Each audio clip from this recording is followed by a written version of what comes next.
Teal dear, let's do a little bit more of the stuff on my to-do list, shall we? Turns out Steve Shives is being an idiot. Let's see if we can fix that.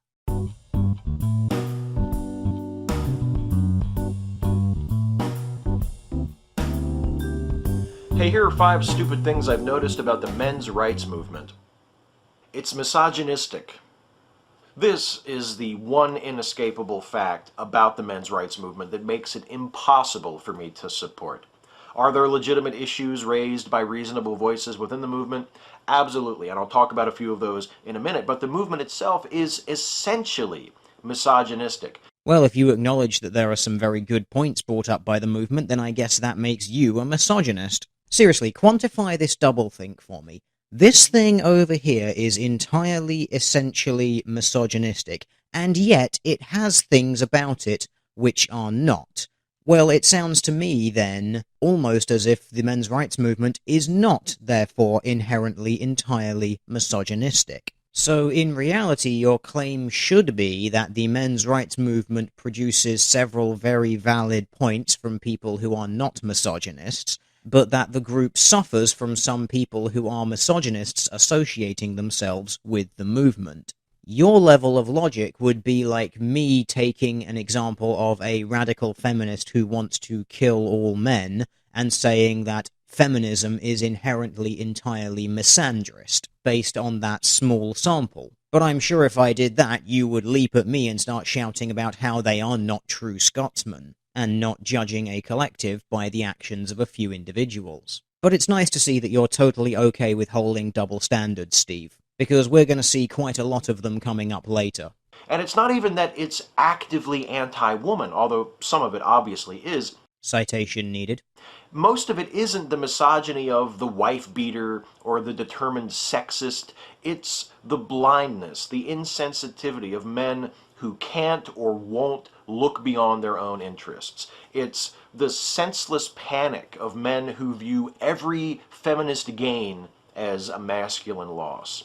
You have a very strange definition of misogyny, because in order to be a misogynist, you have to have a hatred, a distrust, or a dislike of women just in general because they're women. Being indifferent to someone, or not caring about them, or simply prioritizing yourself over them does not mean you actively hate them or dislike them. But let's just for a moment extrapolate your logic out to a different situation. So by your logic, if you're not actively engaged in helping some definable group of people, then that means you hate them.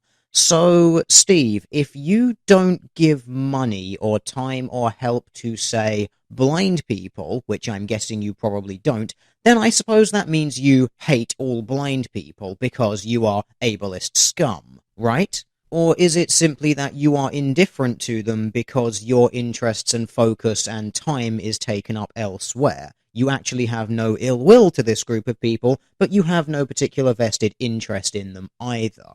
Indifference is not hatred. Do not equate them. Here are a few examples of the sort of misogynistic things I've noticed about the men's rights movement. I don't even consider myself to be an MRA, but come at me, bro. It attacks feminine privilege while ignoring male privilege. Okay, so if men's rights activists are misogynists because they focus on female privilege while not necessarily acknowledging the concept of male privilege, using this exact same moral metric that you have just applied, feminists are misandrists, because they will fight against and point out male privilege while either not acknowledging female privilege or belittling it. For example, we have a page here from Finally Feminism 101. In the FAQ, don't women have female privilege? Short answer, no. They then go on to spout some ridiculous nonsense about men forcing other men to die via drafting or conscription is in some way, somehow, a method of keeping women oppressed. But back on point, by your own moral standard, this woman has acknowledged male privilege and fights against it on this website, but has paid no attention to the concept of female privilege, in fact denying that it exists. By your logic, this feminist is a misandrist, and using your previous logic from your previous point, this means that all feminists are misandrists. Can you see yet why your train of logic doesn't follow? No, of course you can't. This whole concept of feminine privilege is hilarious to me. It's not that I deny that feminine privilege exists in our culture, it's just that I think it's absurd to try and equate it with male privilege. So I guess I just get to repeat myself here and laugh at your hilarious double standard. Your assertion is that if men's rights activists talk about female privilege and say that it is a problem while either not acknowledging male privilege or saying that male privilege is a downplayed issue, and that makes them misogynists, by your own logic, you, Steve, are a misandrist, because you have acknowledged male privilege and are complaining about it, and then you are downplaying this idea of female privilege. But as I mentioned before, you have absolutely no problem holding blatant double standards. The benefits of feminine privilege include having men pay for your drinks and open doors for you. Includes, but is not limited to. There are several privileges that women have in society that you rather conveniently gloss over here. Let's take, for instance, the right to bodily integrity. If you are a woman born in America, your genitals are protected by law. No one can touch them. No one can do anything to them. If you are a man, however, your parents can choose, and a doctor will willingly cut off parts of your genitals. In some cases, for no other reason than aesthetics. Female privilege. Let's now consider the legal rights of parents. If you are a woman and you fall pregnant, you have full choice over the future of that baby. If you don't want it, but the man does, it's gone.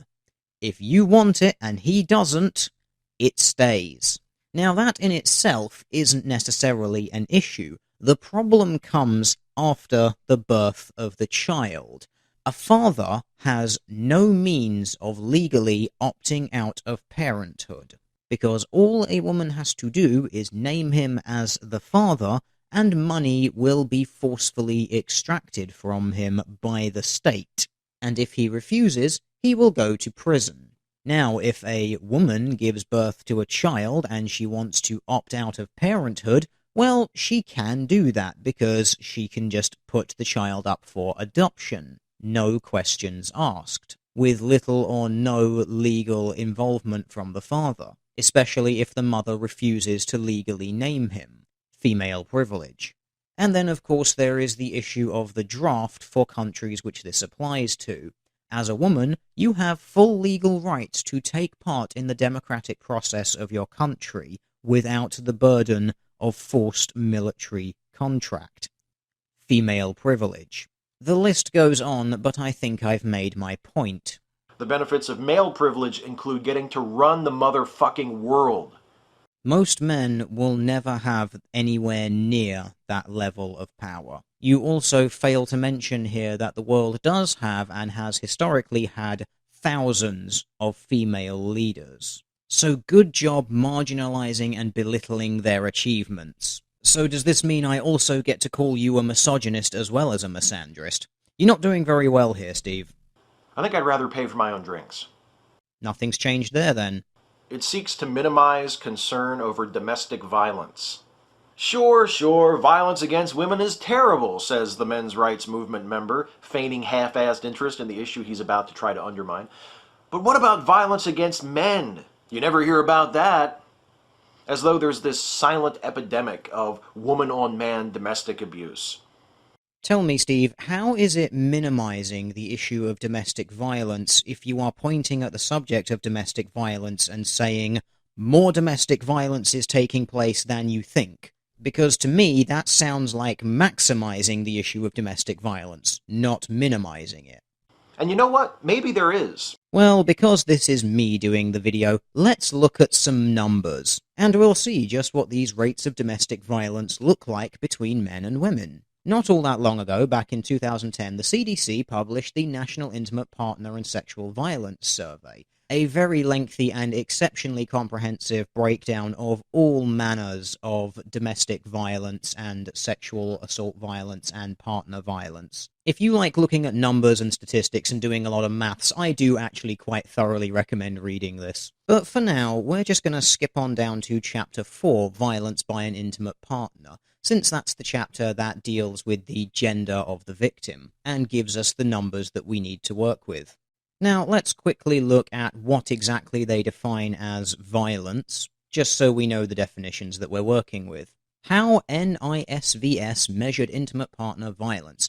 5 types of intimate partner violence were measured in NISVS. These include sexual violence, stalking, physical violence, psychological aggression, and control of reproductive and sexual health.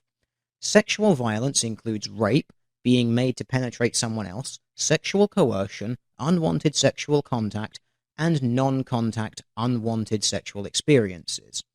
Physical violence includes a range of behaviors from slapping, pushing, or shoving to severe acts such as being beaten, burned, or choked. Stalking victimization involves a pattern of harassing or threatening tactics used by a perpetrator that is both unwanted and causes fear or safety concerns in the victim. Psychological aggression includes expressive aggression, such as name-calling, insulting, or humiliating an intimate partner, and coercive control, which includes behaviors that are intended to monitor and control or threaten an intimate partner. Control of reproductive or sexual health includes the refusal by an intimate partner to use a condom. For a woman, it also includes times when a partner tried to get her pregnant when she did not want to become pregnant. For a man, it also includes time when a partner tried to get pregnant when the man did not want her to become pregnant. Now, the first few tables of contents deal with ethnicities, which we're not actually interested in for the sake of this video, so we're going to start with sexual violence by an intimate partner. Now, there is a little bit of a problem with this area, and that is the definition of rape versus the definition of made to penetrate. Made to penetrate is not in this survey classed as a form of rape. However, I would personally consider a woman forcefully enveloping a man against his wishes to be rape, because it is. Because that is a woman forcefully having sex with a man when he doesn't want to have sex, which is kind of what rape is. So other than getting that little caveat out of the way there, we are just going to go through all of these tables and directly compare men to women, with the exception of the first table where I will be comparing the category of made to penetrate on men versus the category of rape for women, because frankly classing them as two different things is an absurdity, because they are both instances of someone having sex with another person against their will. And if that ain't rape, then I don't know what is. We're also mostly going to be focusing on the last 12-month column, which is the extreme right column. And the reason for that is the 12-month column is generally considered to be more accurate than the lifetime column. And the reasoning behind that is that, as Strauss pointed out in a 2005 paper, 1-year prevalence is generally considered to be more accurate than lifetime rates because it does not depend on recall of events that are long past. I.e., if something happened to you 20 years ago, or 30 years ago, or 40 years ago, you might remember it differently to how it actually happened because you've had time to basically forget and fill in the blanks in your own capacity, or to indeed be convinced that something else happened or didn't happen by other people. Which is not, of course, to say that the lifetime column is irrelevant. It absolutely still is, and still actually helps to prove my point, but you can just look at the numbers there while I'm comparing the 12-month column, because I'm not going to do all the legwork for you. I'm just going to do most of it. But the numbers are still there on the screen, so you can see I'm not intentionally manipulating anything, I'm not intentionally misleading you or omitting data. And if you'd like to play along in real time, there is of course a link to this study in the box below the video. So, let us begin. Table 4.5, Lifetime and 12-month Prevalence of Sexual Violence by an Intimate Partner, US Women, compared to Table 4.6, Lifetime and 12-month Prevalence of Sexual Violence by an Intimate Partner, US Men. Female victims of rape, 686,000. Male victims made to penetrate, 586,000. Not a massive difference, but a few more female victims than male. Female other sexual violence, 2,747,000, compared to male other sexual violence, 2,793,000. Again, more or less even, but this time with a few more male victims than female. And now within that category, female sexual coercion, 1,978,000. Male sexual coercion, 1,143,000. Yep, women win that one with nearly double the rate. Unwanted sexual contact, women, 645,000. Unwanted sexual contact for men, 1,031,000. I think the gents have it. And finally, non-contact unwanted sexual experiences, women, 836,000, men, 882,000. A few more male victims than female, but mostly even. So in regards to intimate partner sexual violence, we can see that actually it's more or less even. So Steve, when was the last time you heard feminists campaigning to raise awareness about the fact that men are frequently sexually assaulted as much as women in their relationships? Oh, that's right, they haven't. All we hear is the 1 in 4 women in college nonsense, which has been repeatedly debunked anyway. But let's go on with this survey. Table 4.7, Lifetime and 12-month prevalence of physical violence by an intimate partner, US women, compared to Table 4.8, Lifetime and 12-month prevalence of physical violence by an intimate partner, US men. Women who have been slapped, pushed, or shoved total 4,322,000. Men who have been slapped, pushed, or shoved 5,066,000. More men experience that, and then it breaks down to women who have been slapped 1,851,000 compared to men 3,100,000. Men about 3 times more likely to be slapped in a relationship than a woman. And women pushed or shoved 4,028,000. Men 4,253,000. Again, more or less even, slightly favoring men. Next category, any severe physical violence. Women 3,163,000. Men, 2,266,000. Women hurt by pulling hair, 897,000. Men hurt by pulling hair, 390,000. I wonder if that has anything to do with men having slightly shorter hair than women on average. Oh well. Women hit with a fist or something hard, 1,289,000. Men hit with a fist or something hard, 1,555,000. More men than women. Women kicked 373,000. Men kicked 737,000. Distinctly more men being kicked than women. Slammed against something, women 1,843,000. Men slammed against something 459,000. A significant lead for the women there. Women hurt by choking or suffocating 1,121,000. Men hurt by choking or suffocating, number unknown, because the estimate was not reported. Women beaten 822,000, men beaten 376,000, and then the remaining categories burned on purpose or used a knife or gun for both is not available because the estimate is not reported. Once again, are you noticing that a lot of these numbers are very, very similar? Although looking across categories, you will notice that when men and women both receive domestic violence, men are more likely to receive domestic violence, but women's tends towards being more severe. There's not a massive difference either way, but there does appear to be that slight trend. And finally, Table 4.9, Lifetime and 12-month prevalence of psychological aggression by an intimate partner, US women, compared to Table 4.10, Lifetime and 12-month prevalence of psychological aggression by an intimate partner, US men. Any psychological aggression, women, 16,578,000. Any psychological aggression experienced by men, 20,548,000. quite a lot more being experienced by men there. Any expressed aggression, women, 12,334,000. Men, any expressed aggression, 10,573,000.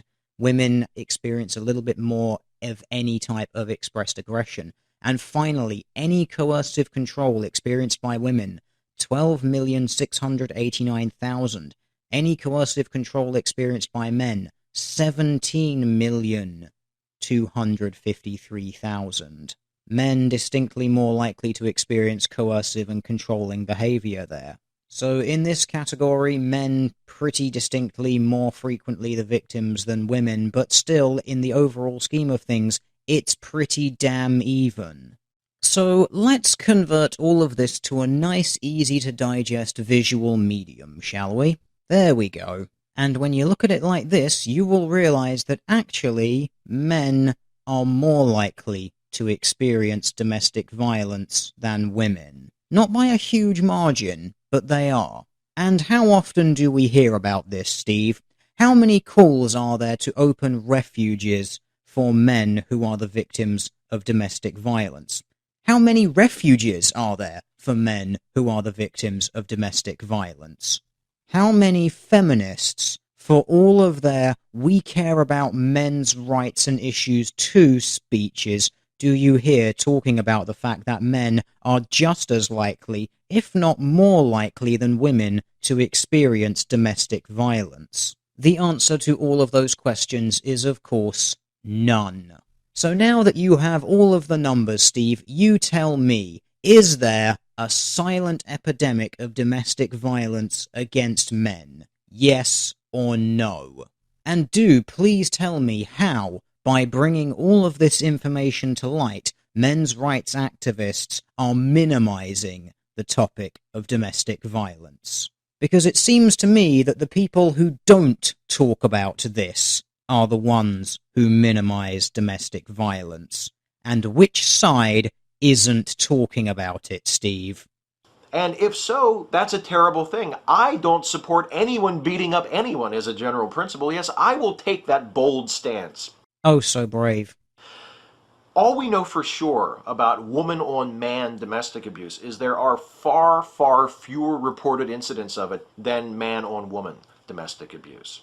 And I wonder if that has something to do with the fact that male domestic abuse is not highlighted and not taken as seriously. And this can be proven really rather easily just by Googling battered men's shelters and comparing it to battered women's shelters. Now, because I'm in Britain, the first result I get for women's shelters takes me to Shelter, a housing and homelessness charity, which gives you a lengthy page dealing with women's refuges. It tells you specifically how to get places in it. It gives you the numbers that you need to phone. It gives you lists of several agencies that you can phone. It tells you what to do if you can't get a place in a refuge, which involves immediately phoning the police if necessary, and again points you to various other authorities that you can go to.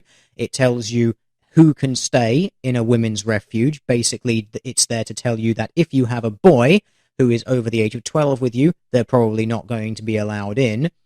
They give you advice on paying for your stay in a women's refuge, where it'll tell you that you can claim housing benefit to cover the cost of going there. It gives you advice on what to take when you leave your home. It tells you what are women's refuges like, so it gives you an outline of what your experience is going to be like when you're there. It tells you your rights to your home if you move to a refuge, and planning for long-term housing when you are done. So there is a wealth of information and assistance at your disposal. Now let's compare that to what the exact same charity offers to men as their first result. Well, as a man, you get 3 paragraphs. One outlining your basic legal rights, no numbers of anyone to call, just a simple link that will tell you that you can apply for a council house if you're homeless, which is considerably less than you have on the women's page.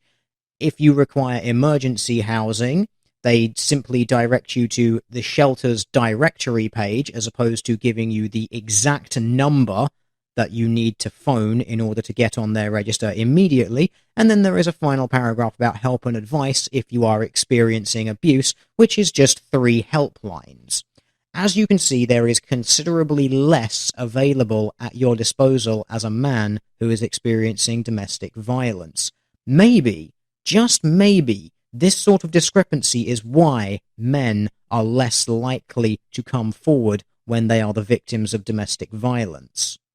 Even really subtle little differences, like if you looked at the women's page, you can apply for a council house, or you can elect to apply for a council house in a different area to get away from your abuser.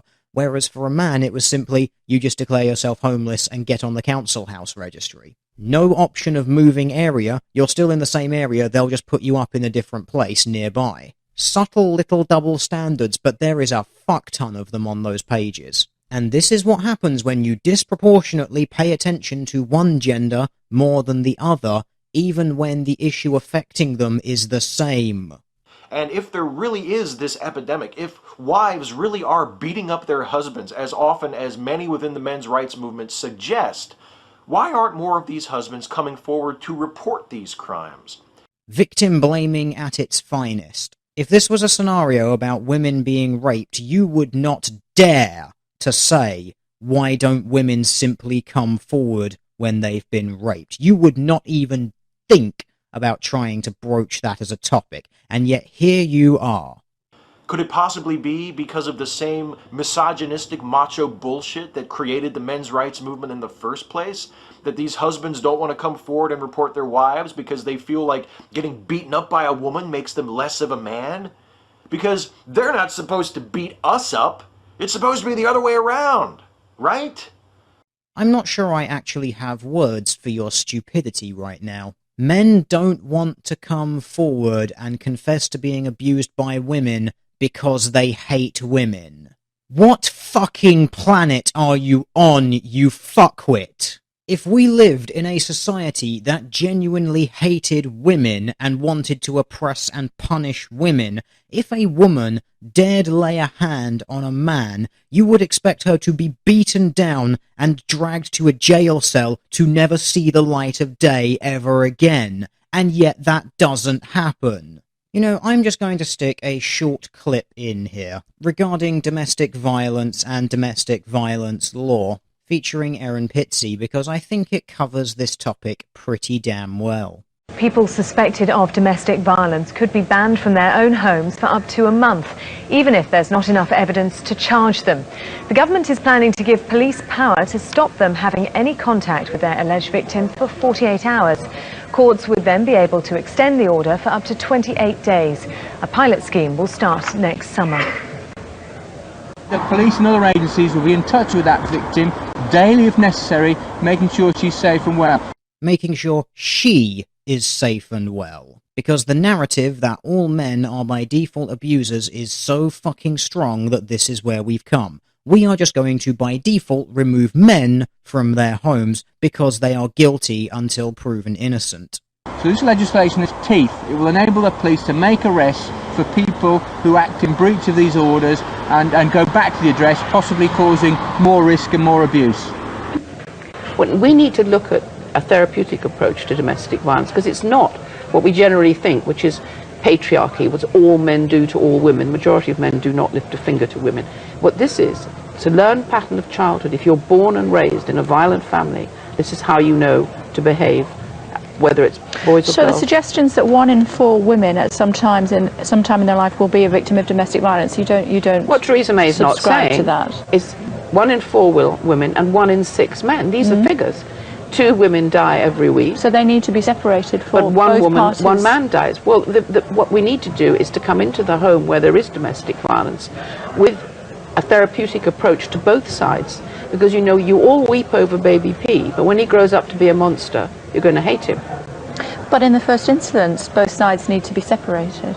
But throwing him out of the house for 48 hours doesn't help anything, because half the time he's going to be innocent, and it just makes the condition worse. So what should happen? Where there's suspected domestic violence, the police should be involved, and the next day the matter should be taken up with the refugees and with the social services and other people involved. So if there has been domestic violence, you think that the police shouldn't act until the next day? I think if they can see evidence of domestic violence, they act immediately. But under this new rule, there's no need for evidence. It's not a matter of not having any evidence. It's a matter of not having any evidence that could be taken to court. Well, if there's evidence that can be taken to court, the scratches, But if they, bruises... so you're saying if there is evidence that they can be, that there has been some sort of domestic violence, even if it's not enough for a prosecution, they should or shouldn't be separated? If there's any evidence, they should be separated. But the majority of what happens is there is no evidence. It's just simply on the say-so of the person making the call, which is always, virtually always women. Thank you very much indeed for joining us. Thank you for your input and expertise. So, as we were saying, 40 years since you opened that first refuge. Yes. And just remind us, just before I let you go, sorry, just remind us what happened. You had to leave the country for quite a long time, didn't you? Well, because what I'm saying now, there were huge pickets against me. And I was threatened, yes, for daring. This is $1 million industry, domestic violence. And the women who control it are not about to let any kind of evidence in that's going to take away the money. What do you mean by that? They're not going to share the money with anybody. Well, why do you describe it as $1 million industry? Because it is. It's, you know, in what way? The National Federation of Women's Aid gets something like 12 million from the government, let alone all the rest of it. So you're saying they're manipulating the government in order to and what they continue always have. This was hijacked in 1974. And what I'd said from the very beginning, which is that it isn't a gender issue, it's an issue of learned pattern of behavior in childhood, was actually superseded by a very highly efficient machine called the feminist movement, which simply claimed it's what all men do to all women. So you're suggesting that generally women are manipulating the system in order... Yeah, because everybody knows, and the figures have been there for years, the worst violence is between two women. Okay. Thank you very much indeed, Erin Fizzy. Thank you. And now back on topic. Here's what I do know for sure. CASA runs a shelter for battered women in Hagerstown, near where I live. There's a waiting list. And how long is the waiting list at the battered men's shelter? Oh. Here are two more stupid things about the men's rights movement. Oh God, we've only dealt with 3 points and it's been 30 minutes. Will your stupidity never end? It discredits efforts to address serious issues. My problem with the men's rights movement is with the movement as a whole. I don't automatically reject every issue that might be raised from within it. For example, there are some in the MRM who have pointed out that it's unfair that men in the United States have to register with selective service when they turn 18, while women don't have to. That's that female privilege that we were talking about earlier. I agree. Good. Others have suggested that family courts might be unfairly biased in favor of mothers and against fathers when it comes time to deciding things like child custody. I think that's a serious issue.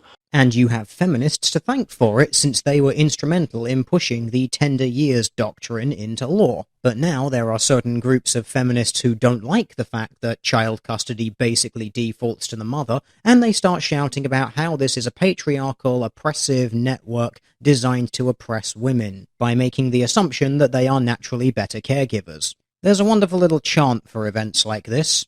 What do we want? We don't know! When do we want it? Now! And again, I think we as a society should be just as intolerant of domestic abuse that victimizes men as we have become, relatively recently, I would like to point out, of domestic violence that victimizes women. Ah, here we go, the old historical women have been so oppressed and had it so terribly throughout history nonsense. The good old, they were treated like chattel bullshit. So you may remember that rape is considered part of domestic violence, obviously. And considering that all throughout history, everywhere has been a patriarchal society that oppressed women and gave them no rights, I wonder how rape was treated several centuries ago. Let's read about the medieval Saxon law. Before the Norman conquest of 1066, the penalty for rape was death and dismemberment. Henry de Bracton has provided us with the most authoritative description of these ancient Saxon laws in his classic study entitled De Legibus et Codicil something French, written sometime between 1250 and 1260. He says that during the 10th century, if a man were to throw a woman upon the ground against her will, he forfeits the king's grace. If he shamelessly disrobes her and places himself upon her, he incurs the loss of all his possessions, and if he lies with her, he incurs the loss of his life and members. However, it did not stop there. The law then proceeded against the man's animals. By the law of the Romans, the Franks, and the English, even his horse shall to his ignominy be put to shame upon its scrotum and its tail, which shall be cut off as close as possible to the buttocks. If he has a dog with him, a greyhound or some other, it shall be put to shame in the same way. If a hawk, let it lose its beak, its claws, and its tail. So if a man raped a woman, not only would he be castrated and then killed, but all of his animals would then either be castrated or have their tails cut off. But remember, women have been historically oppressed, and domestic violence and rape was totally not taken seriously until recently. So what exactly are the MRAs supposed to do here? Because when the issue is raised, you just kind of hand-wave and go, oh, well, what is it, a silent epidemic being reported on by a bunch of misogynists? You've kind of forced MRAs into a position where they can't win with you. So I have to wonder, now that I, someone who is not an MRA, has presented you with all of this evidence, are you going to take this issue seriously? I'm willing to bet probably not. In fact, if you ever do watch this, you'll probably just point at me and call me an MRA and say that I'm being sexist and not take it seriously. Because that's usually what feminist types do when I present them with objective proof that their claims are wrong. It's unnecessary. If they care about equality, why do they call themselves feminists? I've actually had people ask me this question, and the answer is because women, that is, members of the feminine sex, are the group of people that has historically been mistreated and are now seeking rights equal to the group that mistreated them. Do you want me to put the ancient punishments for rape back up on the screen? No, but seriously, in what capacity have all women throughout all of history been oppressed by all men throughout all of history? I think you'll find that actually the biggest oppressor of people throughout history has been wealth. Historically, rich men and rich women have oppressed poor men and poor women. All you have to do is take a quick scan through history and you will find a wealth of powerful female leaders. Queen Tamiris, 6th century BC. Queen of a nomad people living in what is now known as modern-day Afghanistan, depicted here with the head of King Cyrus of Persia, who she killed. Artemisia I of Saria, Queen of Halicarnassus, 5th century BC, ally of King Xerxes I of Persia, who held her in very high regard because she personally led her own navy in battle. Mania, satrap of Dardanus, the area you can see on the map there, 4th century BC, personally led her own armies in a chariot in various conquests around the region and was totally undefeated. The half-dozen or so Cleopatras who ruled Egypt throughout history. Honestly, I could keep going, but I think you get the idea. Women have not universally been oppressed throughout all of human history. You have the most warped perception of human history I have ever heard if you genuinely believe that that is the case. Which is why you have not provided any evidence for your assertion at all, because you can't. Also, I would like to point out that you cannot use historical inaccuracy in order to enact change now. Because unless these inequalities that you are claiming have historically happened are still happening now, we don't need to do anything. If you want to be an idiot and make the from history argument, then why don't we just say that all Muslims should pay all white people reparations from the centuries of the Muslim slave trade which abducted white Europeans? Hey, maybe the Muslims should pay some reparations to the Africans who they were enslaving as well. And then Africans can pay Africans reparations for enslaving other Africans.